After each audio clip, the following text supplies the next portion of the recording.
Welcome back to our YouTube channel, Gossip Watch. That said Jim Jones is better than Nas and has more Billboard hits than Nas. Yeah, you over Nas. Nobody from the Diplomats but you. I got. Hold on, Jim. Hold on. Jim Jones, myself, gold records, platinum records, gold albums, platinum albums. No, me, Jim Jones. No Diplomats, no nobody else. Me, Jim Jones. Right.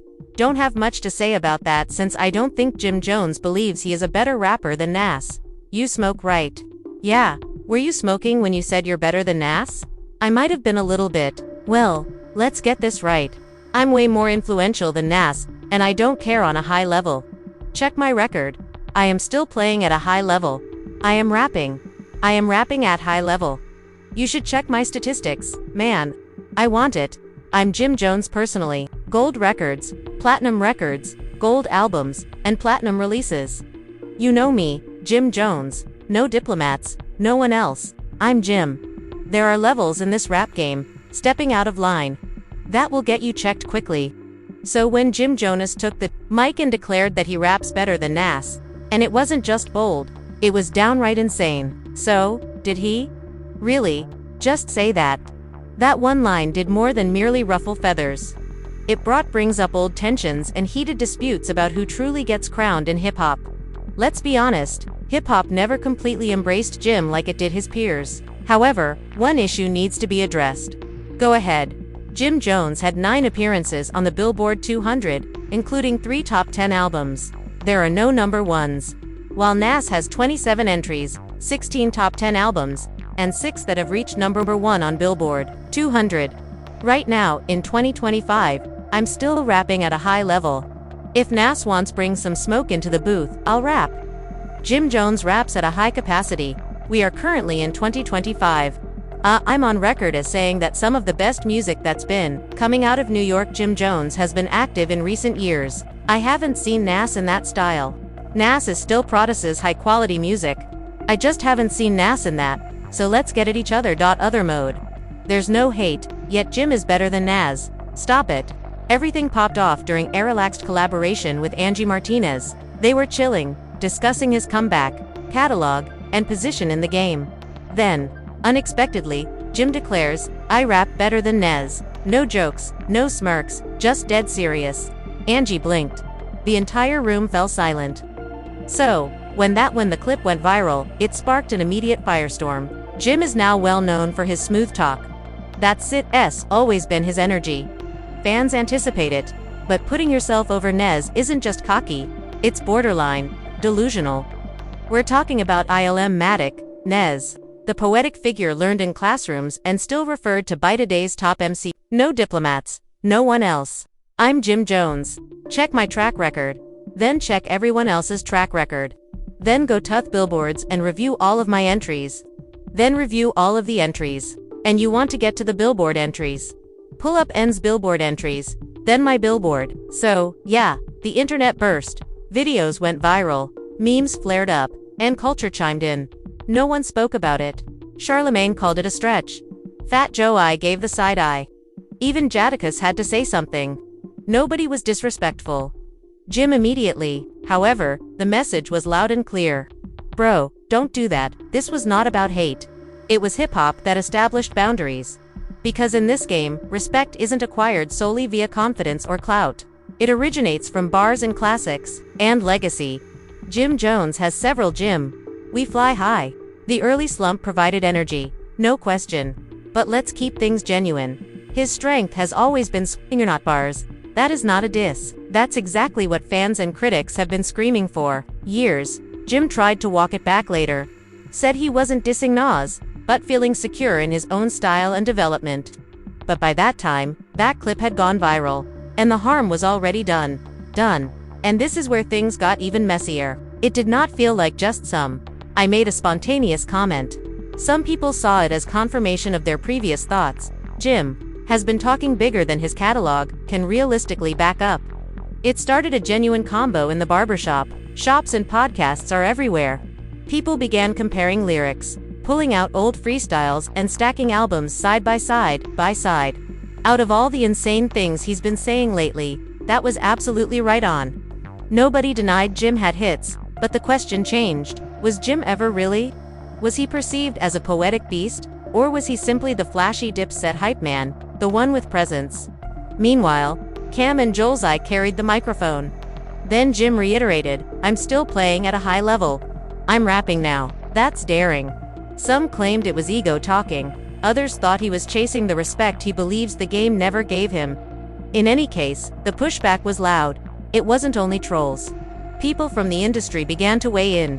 New York luminaries, hip-hop veterans, and others who grew up right next to him. Nobody dragged him. However, they were not exactly co-signing him. Nobody really backed Jim up. And in hip-hop, silence cuts deeper than a diss track. I get where Jim Jones is coming from. I can see him if you look. Looking at the algorithms now, I see where he's coming from. But you can't steal the legendary status. That is what Matic has finished. Just Matic ill. Forget memes and think pieces. The true transformation occurred when people close to Jim, those who witnessed Dipset emerge from Harlem streets, finally spoke up. And that's when things became tricky. See, it wasn't all about bars. It was about respect. And in Harlem, respect, it's not just earned through rhyming. It's all about loyalty, reputation, and how you carry your name. Jim has a long experience with Cam'ron and Mase. That's where things become messy. Dipset existed as a movement in the late 1990s and early 2000s. Kaam, Jim, and Jules were in charge. The vocabulary, the attire, and the music were all on fire. But even then, people noticed Jim Moore is the hype man. The muscle and voice, not the pin. And the label stuck. I'm with him. Then there was that heated Hot 97 moment in which Jim and Mase battled about Harlem loyalty. Mase stepped in and chastised Jim for not actually holding it down, as he said, "That wasn't just radio drama. It was so tense." It did not stop there. Cam'ron later, he withdrew himself, claiming Jim was having an identity crisis and rewriting history. Fans began to wonder, Jim was continually trying to prove he wasn't just a third wheel, that he wasn't simply riding the wave. And just as everything were cooling down, bam! Yadakas clapped back when Jim mentioned Styles. However, this wasn't just rap beef. It seemed like a warning. Certain names are influential in New York, and if you speak about them, your resume should match. Period. Even now, Kaam and Jim appear to be at ease on the surface. But the tension behind the scenes has never left. Believe there is more to this story because Jim Jones is far smarter than that. And yeah, I'm not sure what's going on. I've been in those situations when you're in the car with someone and someone finds some narcotics. And no one wants to claim anything until you arrive to the police station, where the person who found them claims it is theirs, and when those closest to you are hesitant to ride beside you all the way. The cultural season, it's no longer only about lyrical skills. The issue becomes one of credibility. When Jim began to have disagreements with the same people who helped him create his name began to take attention on the streets. People weren't just asking about his bars. They questioned his story. And things became much uglier when Jim met someone who actually had nothing to lose. Smell me, Jimmy. You already know what that entails. By that time, Jim's standing in the rap industry had already suffered significantly as a result of his feud with Cam'ron and Mase, which was widely publicized on blogs. But it did not end there. It wasn't only about rap anymore. When skepticism spread from the studio and into the things became really precarious on the streets. The Dipset drama had already made Jim appear unstable to some. But what happened next made others wonder if Jim was really designed that way in the first place. This was not Kaam mocking him on a podcast. It wasn't Mase listening to him live on Hot 97. This was the word on the street. When they start talking, people listen. If you were outside in the late 2000s and early 2000s, you've probably heard of Ronald Rod Diggs, Heron. He wasn't a rapper faking street ties. He was a convicted kingpin. A feared figure on the streets. One guy claimed he'd rather go out with Nino than come home with Sammy. There are no phony images or gimmicks. He did not seek clout. He had the clout. So when Jim Jones showed up to a Brooklyn block party anticipating his usual adoration, but Rod Diggs wasn't having it. According to Jim Roldan, thinking his chains, citing various street sources and more than one YouTube expose. Fame and blood ties. It might impress some, but not Rod Diggs. He was not captivated by the music, the flashy image, or the so-called street reputation. Where Diggs checked Jim in public and did not have to raise a finger. There are no punches, no shouting, only silence. Straight up dismissal. And in that world, silence means everything. And another hood tale. But for those who understood the street code, that moment was a clear statement. You could rap about life all day. Flash sets, yell out gangs, and drop names like badges. But when the real ones appear, your attitude reveals everything. After that, people weren't simply discussing Jim's skills are no longer relevant. They were tearing down his entire identity, who he genuinely was, what he stood for, and whether he ever truly had it that way. Because, let's be honest, Jim has been known to drop OGs and wave Dipsets with blood ties for years.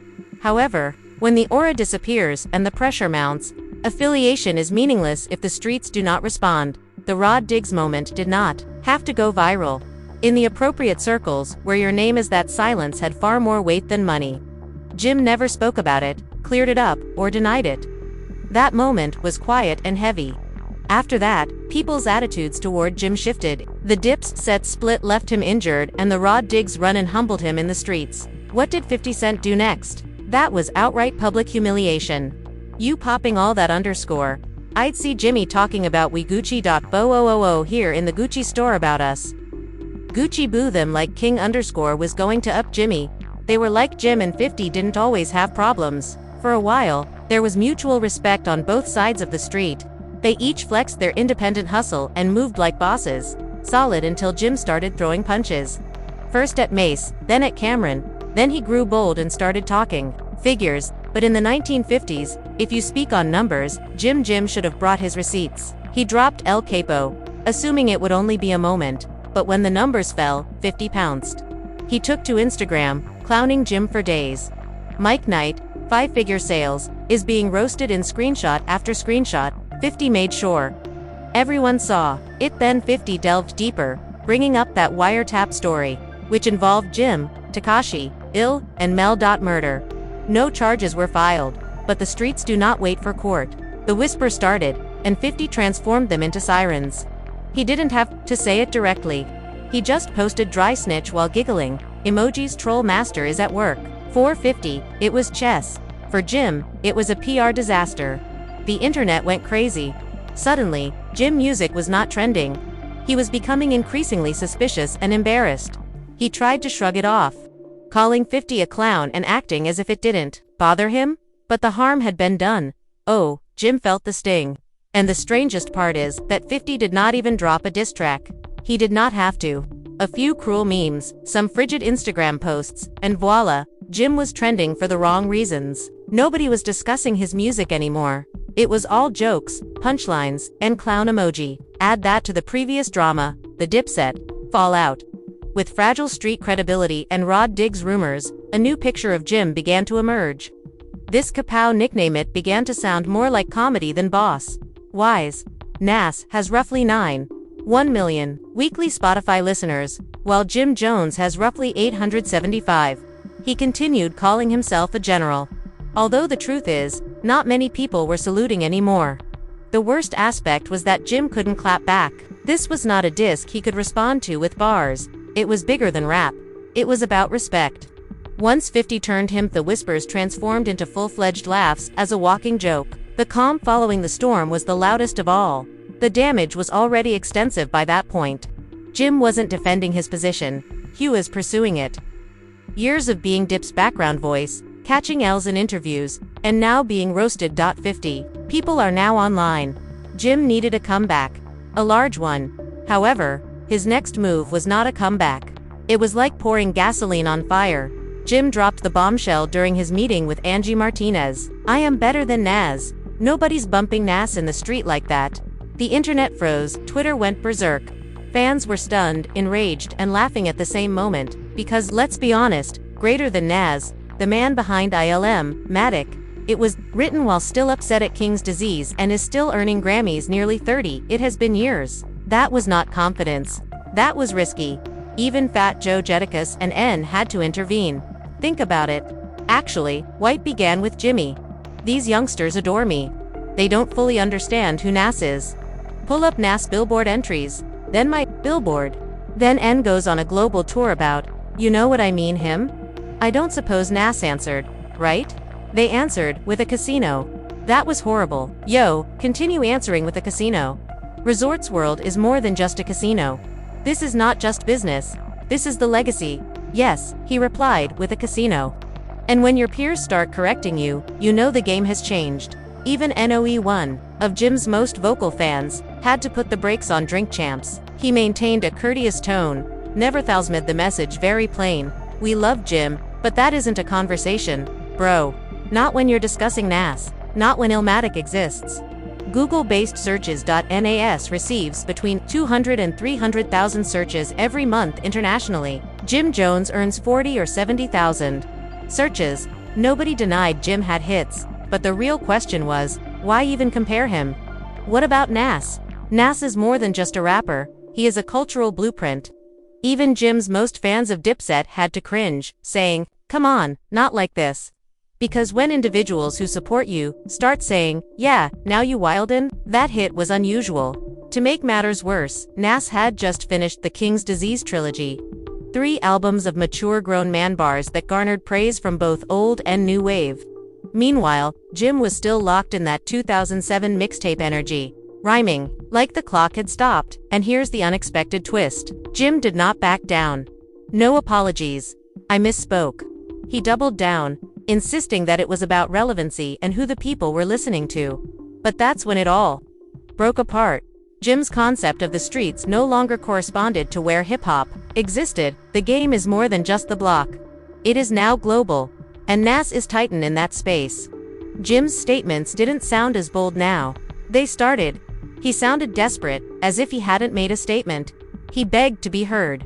And it is the genuine heartbreak. Because in this society, you do not beg for your flowers. You've earned them. Nas already had a garden. Meanwhile, Jim, after 20 years, is still trying to establish he belongs. When your music is unmistakable, the culture gives you flowers. No need to ask. However, when even your own people begin to turn away, you know the storm is real. Jim's wild "I'm better than Nez" outburst shocked not only public opinion, but also his inner circle. Because in hip-hop, it's not just about how loud you speak. It's about who's still standing beside you while you are talking. And for Jim, the line had people slowly backing out of the room. This transformation did not occur out of nowhere. The fissures can be traced back to the early 2000s, but fully unraveled in public until Mace reappeared. Don't forget, Mace was around before Dipset even popped off. He knew Cam and Jim from their days on the Harlem stoop, not in the studio. So, when Mace began appearing on podcasts, criticizing Jim for how he handled Cam, it struck a new chord. This was not media spin. Mace was not looking for clout. He was speaking from the inside, pointing out disrespect rather than politics. And Jim's response fell flat. It did not sound like two veterans exchanging jabs. It seemed like family business leaked out online. Then, bang, that old Hot 97 tape from 2004 reappeared, raw and unfiltered. Harlem tension. Jim, Mace, and Cam argue live on air. And I hear it now. You understand the relationships were unstable for years. The togetherness was for the cameras. But behind the scenes, there were splits, egos, and unresolved smoke. Jim pushed harder for solo shine, which meant more interviews, tough rhetoric. And Cam began to retreat after his explanations. The energy was no longer being matched. It began to feel like Jim was out here alone, telling his story, while his old crew maintained their distance. When that happens, it's no longer just about the image. It's about allegiance, alignment, and who is truly still riding. Cameron did not co-sign. He wasn't in the same clips, on the same stages, or even providing casual support to Jim. His absence, loud and purposeful. Cam's responses were consistently dry, chilly, caustic, and even petty. The message was plain. Jim does everything on his own. And it wasn't just Cam who maintained that energy. Styles P, another New York legend, wasn't having it either. When Jim carelessly slipped his name into an online conversation, Styles shut it off quickly. He made it clear that he didn't sense the enthusiasm at all. He reminded people what street respect actually is. Built upon consistency, loyalty, and staying out of messy situations. That shift, there is no denying it in the room. Jim was no longer battling solely for props. He was supposed to be isolated. But it wasn't just about stake. It was about evolution. Cam had already moved on. Podcast, content, and wise business decisions may also change things up. From pulpit to podcast, We're talking about legacy rather than conflict. Even Jules, who has always been silent, has never gotten involved in the drama. But Jim is still circling the block. Still doing interviews and breaking down Dipset history like a one-man documentary. Explaining who did what, when, and why. While the others moved on, Jim was locked in the past, attempting to rewrite a legacy in real time, alone. And the more Jim talked, the fewer people listened. In hip-hop, crew energy is important. Wong, Gunnet, Outkast, and, of course, Dipset. So when your group fades out of the picture, Pio Planatus, Jim has always been the loudest voice advocating for respect. But over time, it began to resemble desperation rather than hunger. A solo assignment that no one else signed up for. After all the albums, interviews, and viral moments, one thing stuck with Jim like glue. The respect issue. Not because he didn't grind, not because he wasn't active. However, his image never quite matched his reality. And with hip-hop, when that difference becomes too large, the culture holds back. That disconnect was most noticeable in that quiet moment with Rod Diggs. This wasn't beef that went viral online. This went under the radar. But it struck a deep chord. With those who knew the streets, Rod Diggs remained cool. No yelling or drama, just pressure. Jim, the same one who always talked tough and hurled shots, did all interviews. He didn't say anything, no clapback, no defense. That quiet said volumes. At that point, the public persona and the real-life man did not match. When a character breaks, the culture notices it. The intensity speaks for itself. Hence no need for headlines or clips. That kind of stuff spreads quietly, like smoke. Cannot grab, but can't ignore. And, to be honest, that's more destructive than anything uttered into a microphone. Jim's demise did not stem from a single wild interview or lousy bar. It was a pattern. He kept making grandiose statements, such as stating he whooped better than Nas, only to be corrected by the culture and his own peers. He argued with Mace, fell out with Cameron, and drifted away from the very individuals who helped him make his name. Instead of maintaining the stress behind closed doors, it seeped out into the open, loud, disorganized, and impossible to ignore. Then followed the quiet yet powerful Rod Diggs moment. A reminder that street presence is something that cannot be faked. You either have it or don't. In that room, without cameras or hype, Jim he didn't look like the guy he claimed to be. He appeared to be chasing a reputation that never really existed, it belonged to him. Add it all up, the interviews, the online controversy, the dazzling image that never quite matched reality sets in, and you can see why hip-hop never gave Jim Jones the respect he sought. And to be clearly, it wasn't due to his lack of grind. If anything, Jim outworked many of his classmates. He showed up. He remained in motion. He continued advocating his version of the story. However, in this culture, respect is not defined by who speaks loudest. It is about who truly lives it. And when they examined closely, they didn't notice a tail. They noticed a man still trying to prove something. Whether it was bars, street repute, or industry prestige, Jim never stayed in one lane. The respect was not obstructed. It's never felt completely earned. Because in hip-hop, presence is everything. And when was it Jim was unable to command the room when the time came? Hold it. But what are your thoughts? Was Jim misunderstood? Did culture do him dirty? Was the energy never solid from the start?